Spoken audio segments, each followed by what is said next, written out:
to Justification. I am still your host, Linwood Jackson Jr., and we will get right into where we last left off. But before we do, special blessing to you this morning, special blessing of safety, of health, of edification, of every endeavor that you have for yourself currently and for the future. Love, blessing, and edification. So where we last left off was something pretty interesting. We spoke about the subject of the goal behind this new practice, this new way of connecting our spirituality or our devotional character to the living gods. And we reviewed a number of verses, book of Isaiah being the major one, Isaiah chapter 29, 13, and 14, where we saw that this was planned. The narrative that is within the Bible, though it may have a narrative leading into one way, it sort of executes a narrative into a direction or into a course for something higher, for something better. And that's where it gets interesting, because we spent a little bit or most of the bit of our time talking about the different aspects of familiarity of our devotional character, what we're used to giving, what we're used to sacrificing, what we're used to thinking is credible, a credible sacrifice to the living God for a symbol of our faith, for a symbol of our devotion, for a symbol of our love, for a symbol of our service, for a symbol of our worship, to what we perceive or believe the living God to be. And what we found is that what we perceive to be decent is to the mind within the Bible indecent. And it's indecent because there is a better or a higher way to acknowledge our faith without putting it through a rigorous routine, or without putting it through a task or a test that is coming from a conscience without our own. And we're going to pick up on this subject while still remaining a little bit tied to it, because you go back to the book of Isaiah chapter 29, 13, and 14. Isaiah 29, 13, and 14, it says that we draw near to the living God beautifully with our lips and with our mouth. We know what to say. We know what to do. We know how to give the appearance of faithfulness. We know how to give the appearance of being of quote-unquote God. But when it comes to what is within the heart, the appearance that is within the heart is non-existent. The actual heart for the living God is not to the same level as the appearance is that we would make up to put on a show or to convince our own self that we are where we need to be and even beyond when it comes to our spirituality or our faith. And so that's the first 13, Isaiah 29, 13, and jump to Isaiah 29, 14. A marvelous work is spoken of. And this marvelous work that's spoken of, it involves the perishing or the annihilation of the current state or the current practice or the current philosophy of what the Bible terms the wise men. The wisdom of their wise men shall perish, it says. Isaiah 29, 14. The wisdom of their wise men shall perish, and the understanding of their prudent men shall be hid. So Isaiah is letting us know that there's going to come a point in time where the familiarity, the familiar course of devotion, of acknowledgement, of one convincing another of their belief that they are to the living God's eye decent, above decent, pious and above pious, righteous and above righteous, is going to be hidden. Something is going to come along to hide this craft or this philosophy. And this craft or this philosophy, it belongs to what is termed the wise men. Where is it? The wisdom of their wise men will be hid. This wisdom is something that we spoke about previously. The wisdom of convincing, the art of convincing of faith through acts, through routines, through belief on commandments and doctrines, but we want to focus on their wise men. Who are these wise men? And this is where our time together is going to be a little bit different, because we're going to study Bible. And we're going to touch on this subject, not just now, but in episodes to come. But before we begin studying Bible, I would like to show how to study Bible. Because although this is a show of justification, because this program is designed to introduce to you what this term justification means from the perspective of the Bible, I'd also like to introduce to you concepts and practices that you can take with your own self when you're in private of studying the Bible, of not simply just hearing and believing, but knowing how to hear and knowing how to believe in a fashion that the Bible says is correct. So along with the overall theme of this program and its design, it's also, for educational purposes, designed for you to take away for your own self how to study the Bible, not as a mastermind or not as anything beyond, but for you individually, for where you are at and for where you envision taking your faith to be.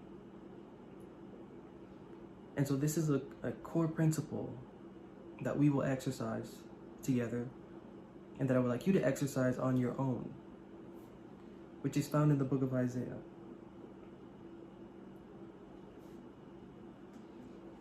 Isaiah 28, we want to know how the Bible guides, we want to know how the Bible teaches before we actually get into this.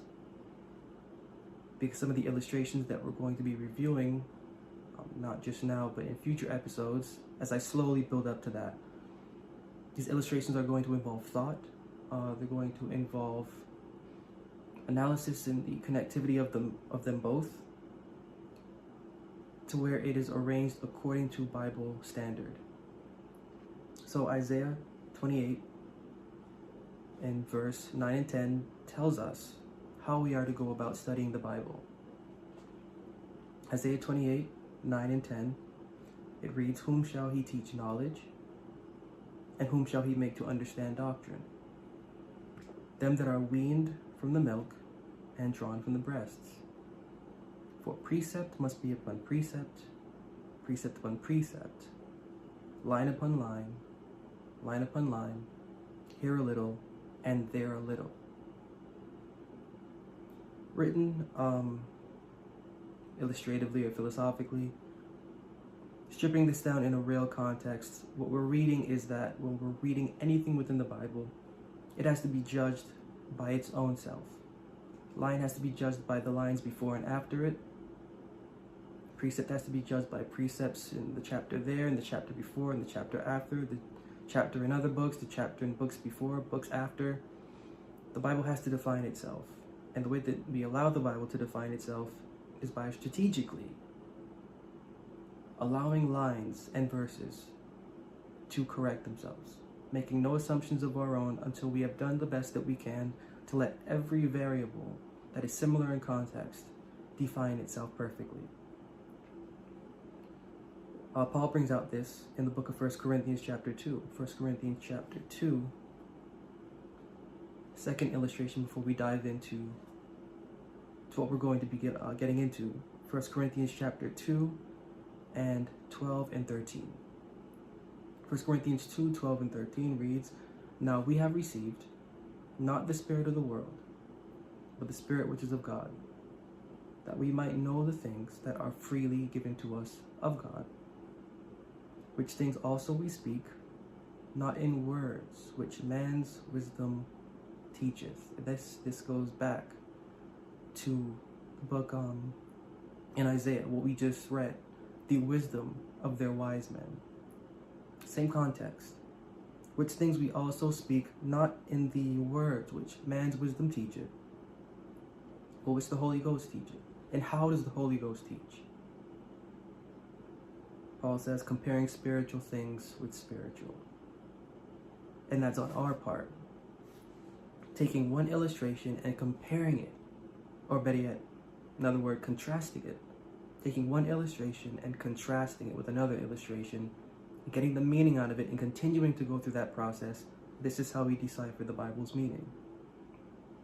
And so the Bible is a book that's more than illustration. Its illustrations are concepts for a living reason, and that living reason is for lifestyle. Underneath all of the metaphors, underneath all of the allegories, or if you like similes, there is an illustration that is conducive to thought for lifestyle.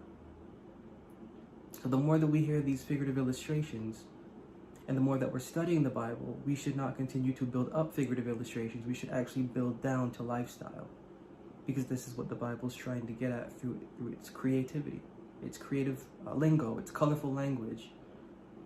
It's getting us to think about real life principles that we can practically apply and practically further dig into in that sort of context. And so when you're studying the Bible line upon line, going precept upon precept, when you're taking from here and from there a little and measuring and contrasting, the idea is to get away from what is figurative and to plunge into what is real.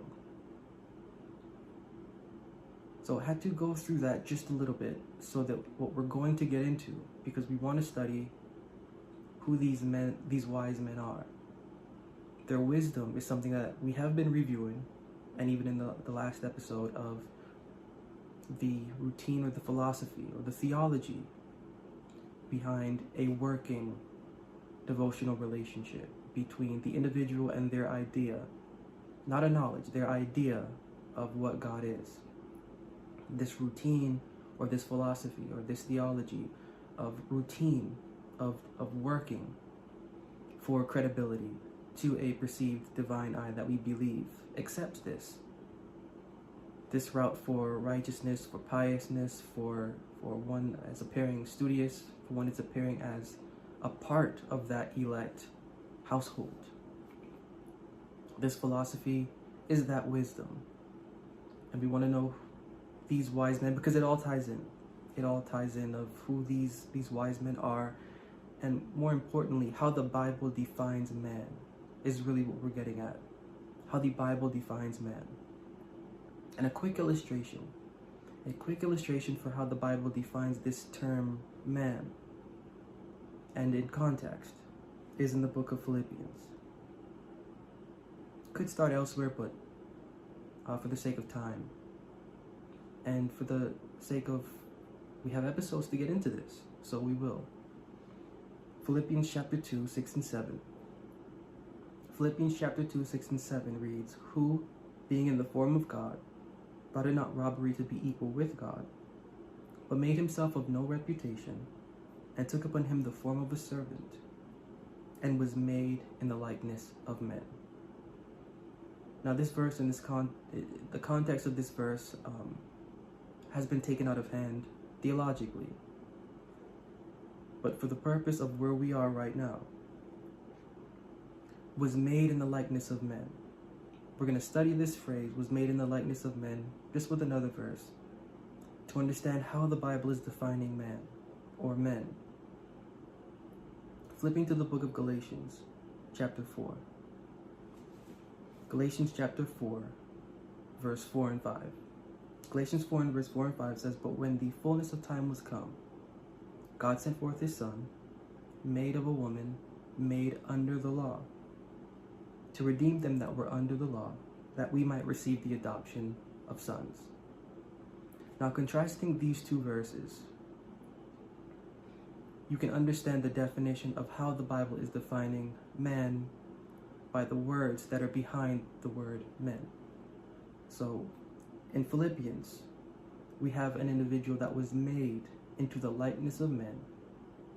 In Galatians, we have the same individual who was made of a woman but made under the law. Taking these two phrases together, made in the likeness of men, made under the law, the same make or the same made, not right grammar, but context, the same made is used in the same sense of what is being made into. Man, law. Being made under the law is being made in the likeness of men. You go back to the book of Deuteronomy. I'm not going to quote this, but Deuteronomy gives a real illustration of what this verse is pointing to. The book of Deuteronomy tells us that there will be an individual that will rise out of the priesthood of the Jews. This individual that will rise out of the priesthood of the Jews will be considered the prophet of the living God. This individual rising from the priesthood of the Jews is an individual that was made unto men. The man in the Bible is not pointing to male human beings in a sense. These men, or these wise men that Isaiah is speaking about, are priests, ministers, or theologians. To be made in the likeness of men is to be made in the likeness of theologians. To be made in the likeness of theologians is to be made under the law. To be made under the law is to be made as a man, or men. And to be made as a man is to be made as a member of the priesthood. Kind of vague language, but stripping it down into what is real. These wise men, the wisdom of these wise men are members or theological members of priesthoods. These are ministers, these are priests, these are theologians. So the wisdom, the Bible's letting us know in the book of Isaiah, the wisdom of these theologians is going to be hidden at some point in time. And the wisdom of these theologians is a wisdom that is a show for devotion. It is a routine allowing the individual to believe that so long as they do and so long as they believe on the acts, deeds, and the theories that are coming from them, they are to the divine eye that these routines are for, and this belief is too good. This is going back to the verse before in the book of Isaiah, where it says that with their mouth they do honor me, and not with their heart. With the mouth is uttered a confession similar to that of these wise men and their wisdom. Mouth, not literal mouth meaning mouth of acts. Speaking through the actions is as a confession of what is spoken through the belief. And so when it comes to this scheme of justification, there is a form of justification that is passed down and that is handwritten from theologians, where one is justified by the deeds that are done. One is justified by the belief that one has. One is justified by the perception that one keeps of God. One is justified so long as what is done is continued. And so long as that routine of that continuance isn't broken, isn't disturbed, and is forever accredited to the being or to the deity that we believe it is to. This is the definition of justification. The former should be, but to this day we continue this routine. The Bible is letting us know that there is going to be introduced a new way that steps away from what is the likeness of men, that steps away from what is under the law. This term law, we will get into it, but this term law is a general term regarding the religious code, a religious code. So in the most famous and the most popular that you can associate this to is Moses, the religious code of Moses, which as a foundation, which we still keep to this day, is that through the doing of commandments and routines and rites and rituals and baptisms and the belief on the theories connected to them, we are declared a part of the deity's household. What the living God is introducing through the book of Isaiah is the incorrectness of this. The incorrectness of this because it is not personal. It is impersonal. This is a wisdom that the Bible is letting us know is going to be hidden. And once it is hidden, a new light will rise. And a new mode of operation for continuing in the decency of one's faith will pass to an entirely new way that is unknown but will become. The language used in the book of Isaiah is significant because it's pointing to a revolution in thought, a revolution in feeling, not for the human being per se, but for the devotional conscience. For the conversation's conscience, it's pointing to a very scientific overthrowing of the current way to think about and to attribute personality, feeling, approach, service to the living God.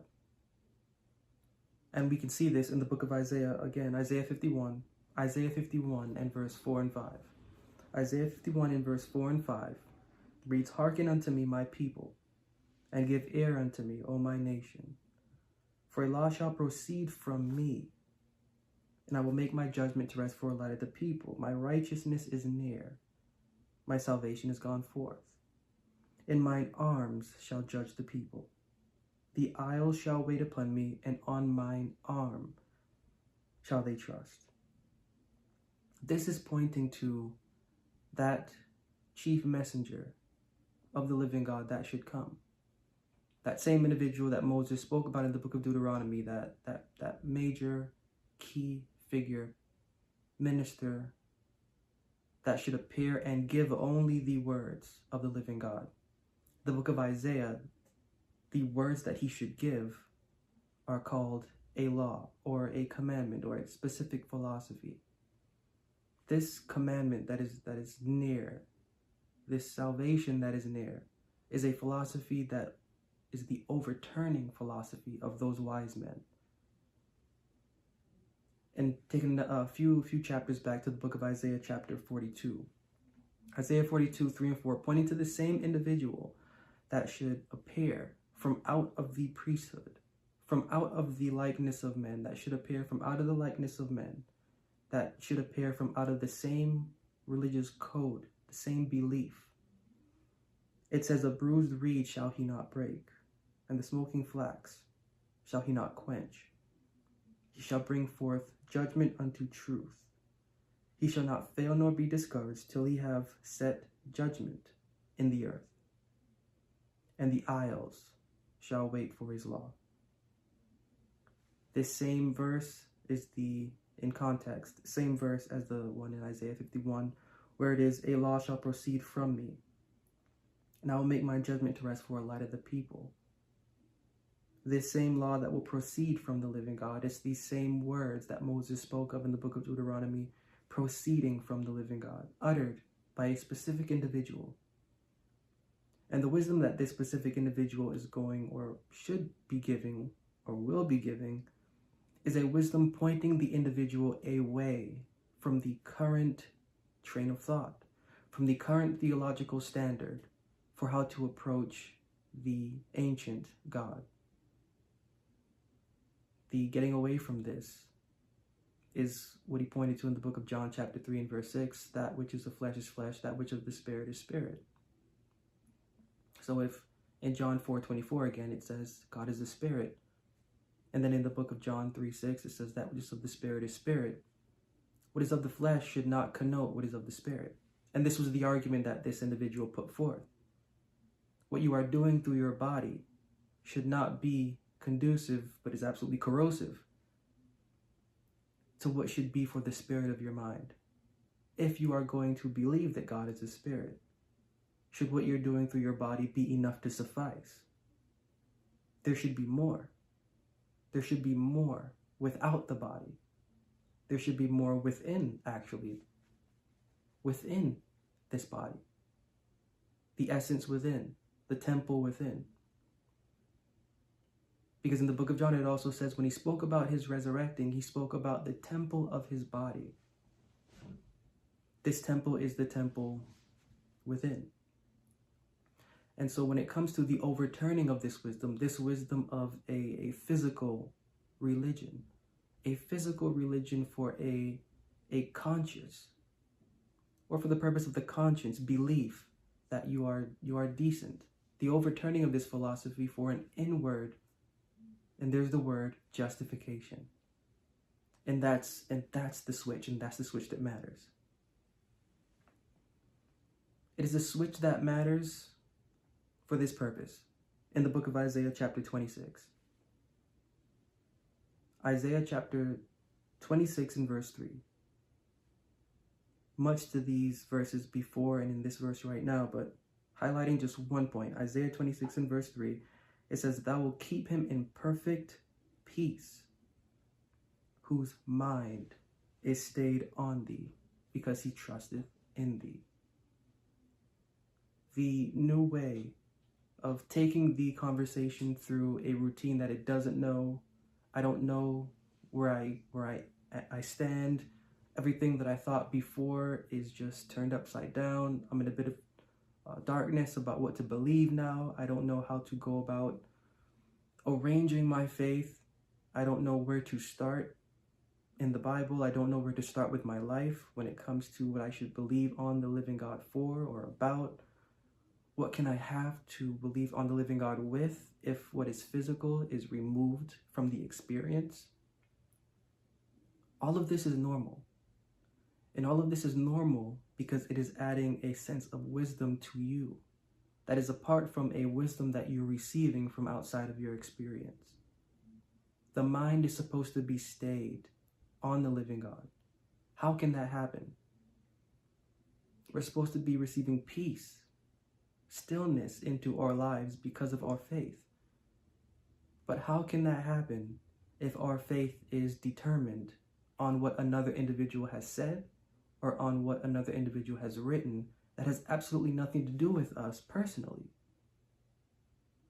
Instead of giving our faith or instead of giving our belief to the beliefs of past generations, instead of giving our faith or instead of entrusting our faith to mother, to father, to our best friend, to pastor, the Bible's calling for us to take care of our faith personally. Because what's needed is the mental. Mind is peace. We get that peace from the knowledge we gain from testing and from proving, from failing, from crying, and from smiling over the things that we know and that we do not know. We can get this peace. We can get this mind stayed on the living God from trust, says the book of Isaiah. But we cannot have trust if we're entrusting our belief to past thoughts, to past feelings. You have to take in the fear of risking your faith for getting your faith. Isn't that what it says? Didn't the man himself say, if you want to lose your life to keep it, or do you want to keep your life to not lose it? You have to lose your life to gain it. So gain the life of your mind and move.